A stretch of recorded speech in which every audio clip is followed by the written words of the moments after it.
Assalamualaikum warahmatullahi wabarakatuh. Saya Zulfa. Saya akan menjelaskan materi saya, yaitu sesuai dengan mapping saya, yaitu bab pertama tentang neuroscience kognitif, sistem saraf manusia dan mesin yang bersifat otomatis memiliki kesamaan yang sangat mendasar, yakni keduanya adalah alat yang membuat keputusan.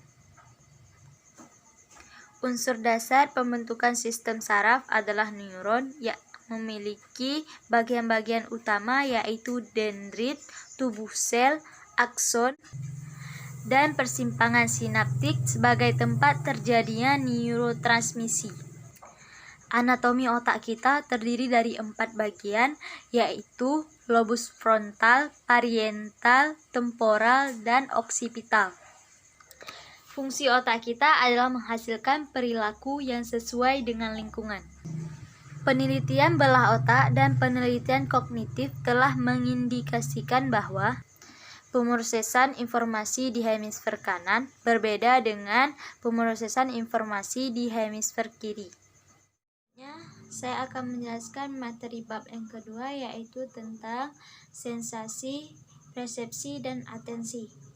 Sensasi merupakan aktivitas dari organ indera, suatu energi fisik dari lingkungan luar. Persepsi adalah proses menyimpulkan suatu informasi yang kita lihat ataupun yang kita dapat melalui proses penginderaan. Faktor yang mempengaruhi sensasi ada 2, yaitu faktor eksternal dan faktor internal. Faktor yang mempengaruhi persepsi adalah suasana hati, pengalaman yang kita peroleh dahulu, kebutuhan kita, dan informasi yang tersedia dahulunya. Proses penginderaan yaitu melalui mata, kita bisa melihat, hidung, kita bisa mencium bebauan, mulut, kita bisa merasa, mengecap suatu rasa, telinga, kita bisa mendengar sesuatu, kulit itu bisa merasakan nyeri, tekanan, dan perabaan, dan sebagainya. Atensi adalah penyelesaian informasi penting melalui panca indera. Ada 3 karakteristik pemrosesan secara otomatis. Yang pertama, terjadi tanpa ada niat sadar. Yang kedua, tersembunyi dari kesadaran. Dan yang ketiga, hanya menggunakan sedikit sumber daya sadar. Teori persepsi konstruktif disusun berdasarkan anggapan bahwa selama persepsi kita membentuk dan menguji hipotesis-hipotesis yang berhubungan dengan presentasi berdasarkan apa yang kita lihat dan apa yang kita ketahui. Teori persepsi langsung menyatakan bahwa informasi dalam stimuli adalah elemen penting dalam persepsi, karena lingkungan telah mengandung cukup informasi yang dapat digunakan untuk interpretasi. Perspektif kanonik adalah sudut pandang terbaik untuk mempresentasikan suatu objek atau suatu citra yang pertama muncul di pikiran saat Anda mengingat suatu bentuk. Pemrosesan bottom-up, yakni teori yang mengajukan bahwa proses pengenalan diawali oleh identifikasi terhadap bagian-bagian spesifik dari suatu pola yang menjadi landasan bagi pengenalan pola secara keseluruhan. Pemrosesan top-down, yakni teori yang mengajukan gagasan bahwa proses pengenalan diawali oleh suatu hipotesis mengenai identitas suatu pola yang diikuti oleh pengenalan terhadap bagian-bagian pola tersebut berdasarkan asumsi yang telah dibuat sebelumnya. Teori pencocokan tempat adalah sebuah teori pengenalan pola, memiliki kekuatan dan kelemahannya. Selanjutnya saya akan menjelaskan tentang model-model memori jangka pendek, yaitu memori short term memory, yaitu stimuli diolah ke memori primer. Dari memori primer bisa saja diolah ke sekunder dan bisa saja dilupakan. Memori jangka pendek memiliki kapasitas mengingat yang sangat kecil. Namun sangat besar perannya dalam kapasitas memori, yang merupakan di mana kita memproses stimulus yang berasal dari lingkungan kita. STM dan chunking adalah gagasan bahwa STM memuat 7 unit terlepas dari data apapun yang masuk ke dalamnya adalah gagasan yang paradoks.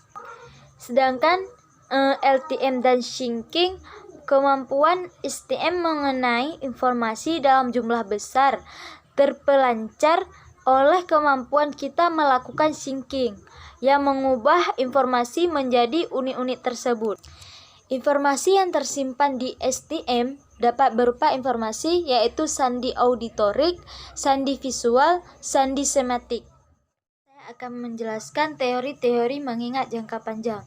Di sini ada region otak yang memiliki fungsi penting dalam pembentukan memori, yaitu hipokapus, korteks, dan talamus. Kapasitas LTM adalah kapasitas penyimpanan informasi yang sangat mendetail dalam otak manusia untuk jangka waktu yang sangat lama. Jadi meskipun informasi tersebut adalah informasi yang sangat samar, kita akan dapat mengingatnya. Memori autobiografi adalah memori yang dimiliki seseorang individu mengenai masa lalunya. Seperti pengalaman masa-masa kecilnya, dia akan mengingat semua pengalaman di masa lalunya. Memori episodik. Ada sistem memori neokognitif yang memungkinkan seseorang mengingat peristiwa pada masa lalunya. Sedangkan memori sematik merupakan memori mengenai kata, konsep, ide atau abstrak dan peraturan-peraturan. Memori adalah hasil evolusi yang telah menempuh sekian banyak generasi sebagai respon terhadap tuntutan seleksi alam. Nah, karakteristik utama yang paling menonjol dari LTM adalah beragam keberadaannya, abstraksi informasi, struktur, dan kapasitas. Perbedaan antara memori episodik dan memori autobiografi adalah memori autobiografi spesifik kepada diri kita, sedangkan memori episodik itu lebih kepada pengalaman. Menjelaskan tentang bab melupakan dan mengingat. Amnesia adalah sejenis kelupaan yang terjadi akibat adanya problem di otak. Seperti kita mengalami kecelakaan, otak kita terbentur atau kita terjatuh mengenai otak atau sebagainya. Kelupaan yang disengaja adalah represi terhadap memori yang umumnya dilakukan untuk menghindari kenangan akan pengalaman-pengalaman kita. Misalnya kita trauma terhadap pengalaman yang tidak kita inginkan gitu. Sebagian besar kemampuan mengingat dan melupakan kita yang ada pada diri kita itu dikendalikan oleh proses-proses neural yang mengatur seluruh proses tersebut tanpa upaya sadar kita. Amnesia itu dibagi dua, yaitu amnesia retrograde dan amnesia antrograde. Kenapa melupakan lebih mudah daripada mengingat? Itu karena melupakan sudah melalui proses mengingat sebelumnya. Jadi semacam ada penghapusan dari memori kita karena kita sudah capek untuk mengingat atau sebagainya. Nah, memori palsu ini kita dapat dari dapat terjadi misalkan karena kita berhalusinasi, karena kita terlalu takut, mungkin itu bisa saya terjadi. Teknik mnemorik adalah sebuah teknik yang meningkatkan penyimpanan dan pengambilan informasi dalam memori kita. Bab kesadaran. Kesadaran adalah kita menyadari akan sesuatu peristiwa atau pengalaman yang ada dalam lingkungan kita.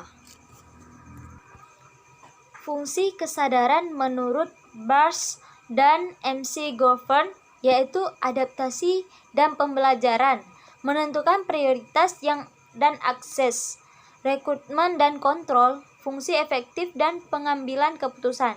deteksi kekeliruan dan pengeditan, monitor diri, pengorganisasian dan fleksibilitas fungsi korteks dan setting. Orang yang terhipnotis tidak sepenuhnya hilang kesadaran sesungguhnya. Hipnotis ini di mana seseorang kehilangan kendali terhadap kesadarannya karena telah dipraktisi atau dikendalikan oleh orang yang menghipnotis. Faktor yang mempengaruhi kesadaran yaitu proses kerja otak, karena kesadaran ini melibatkan otak. Penggunaan obat akan mengubah kondisi kesadaran kita, karena dengan demikian sehingga kesadaran tersebut akan berbeda dengan kondisi kesadaran yang normal sebelum kita mengonsumsi obat. Saat kita terjaga, kesadaran itu akan berbeda saat kita terjaga. Kegiatan kita sehari-hari itu menjaga agar kita tetap waras, karena jika tidak ada jalur sadar, membuat pikiran kita dan tindakan fisik dapat dilaksanakan dengan mudah dan hampir tanpa disadari. Pikiran kita pasti akan menjadi selalu ragu-ragu, sehingga akhirnya mencari kenyamanan dalam kegiatan yang di luar, yang tidak waras. Jadi sekian dari video saya. Saya mohon maaf apabila ada kesalahan kata-kata atau yang tidak berkenan. Assalamualaikum warahmatullahi wabarakatuh.